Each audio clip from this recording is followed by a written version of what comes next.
नमस्कार दोस्तों, इस वीडियो में हम लोग कुछ लॉजिकल सवाल यानी कि आईक्यू टेस्ट वाले सवाल को हल करेंगे। चलिए आप इस वाले सिर्फ तेज दिमाग वाले के लिए सवाल दिया गया था। कह रहा है a plus a equal to 200, b plus b equal to 400। तब कह रहा है a प्लस बी का मान क्या होगा, यानी कि a प्लस बी बराबर क्या होगा।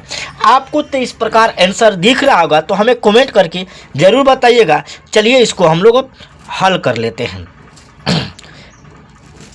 जब इसका हल किया जाएगा तो याद रखिएगा यहाँ पे दिया क्या है, a plus a equal to आपका है 200।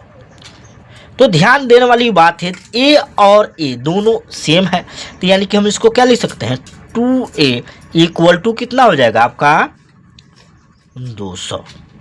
समझ में आ रहा होगा। चलिए अब a का सिर्फ यहाँ से मान निकाला जाएगा तो 200 बटा इधर गुना करते तो इधर क्या होगा भागा, काट दिया जाएगा तो कितना हो जाएगा ये आपका 100 हो जाएगा। आप तो क्लियर हो गया, पता चल गया आपको कि a का मान यानी कि a इक्वल टू हमारा कितना आ गया 100 आ गया। चलिए कोई दिक्कत नहीं। अब हम लोग को b का भी मान निकालना होगा। अब यहाँ पे दिया है b plus b equal to 400।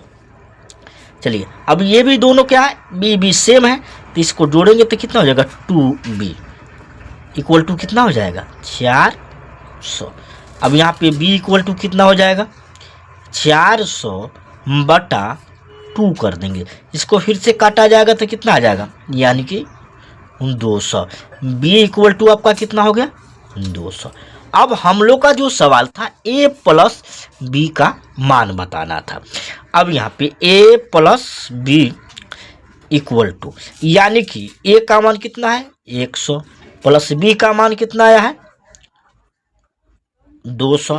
अब इस दोनों को जोड़ देंगे तो कितना हो जाएगा यानी कि 300 हमारा जो होगा राइट आंसर होगा।